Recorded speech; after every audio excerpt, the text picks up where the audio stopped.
I started because of my daughter that was born with spina bifida. So, I couldn't play football or basketball anymore because you had to go to school for that. I needed money right now, so I was looking at a way of making money like right now.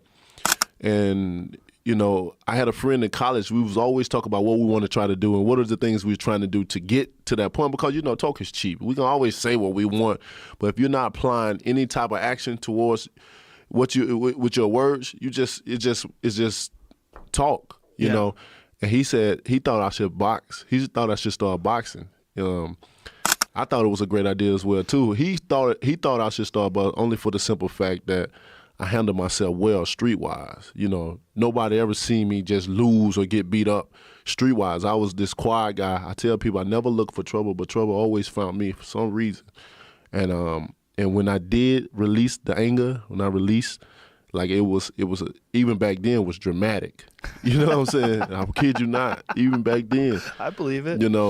And I could never calm down though. At that point, I was like the Hulk. I couldn't calm down. It took me a lot to calm down. Even if I would see blood, I still wouldn't calm down.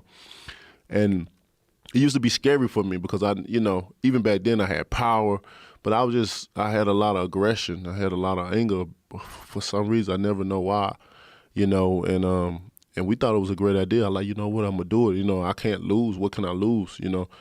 And just met up with the guy, went to the gym, up in Tuscaloosa, Alabama, and I walked in there. I kid you not, I felt like I heard the bells. I heard the sounds, the heavenly sound. Hallelujah. I swear, when I walked up in there, it was just the speed bag and the heavy bag being hit and the conversations and then the guys sparring. And my eyes is everywhere. I'm like, this is it. I never been in a place like this before, ever. It's like new to me. And I felt like this was it. This is my last opportunity to be someone, to be a professional athlete and be able to make money for my daughter. I didn't know, I came in as a journeyman. That's what I wanted to be. I didn't want to, I didn't know nothing about amateur. I knew about Ali and what he did, his journey as an amateur, but I didn't know the term of an amateur, like what is it, what I'm saying? So walking into the gym, my whole mentality was to make money for my daughter. I was like, let me learn just the fundamentals and just stick me out of there. But then we had this conversation in the gym about the Olympic trials and the Olympics.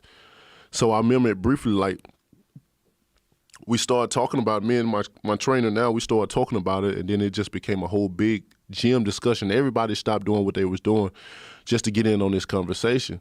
We didn't know how to get there, but we knew that if we kept winning, that we'll eventually get to that point. So I just kept knocking guys out. I just kept winning.